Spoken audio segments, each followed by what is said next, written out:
ব্যক্তি নবী করিম সাল্লাল্লাহু আলাইহি ওয়াসাল্লামের কাছে এসে প্রশ্ন করলেন, ইয়া রাসূলুল্লাহ, ইয়া হাবিবাল্লাহ, আমি এমন কোন গুনাহ নাই যা আমি করি নাই, গুনাহ করতে করতে আমার জীবনটাকে শেষ করে ফেলেছি। ইয়া রাসূলুল্লাহ, ইয়া হাবিবাল্লাহ, আপনি আমাকে এমন একটা আমল শিক্ষা দিন যে আমলের কারণে আল্লাহ রাব্বুল আলামিন আমার জিন্দেগীর সমস্ত গুনাহ মাফ করে দেবে। বলেন সুবহানাল্লাহ। রাসূল করিম সাল্লাল্লাহু আলাইহি ওয়াসাল্লাম বললেন, হে সাহাবী, তুমি পড়তে থাকো বিসমিল্লাহির রহমানির রহিম।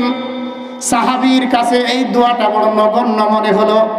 সাহাবী বলল, ইয়া রাসূলুল্লাহ, শুধু কি এতটুকুই পড়লে আমার জীবনের গুনাহ মাফ হয়ে যাবে?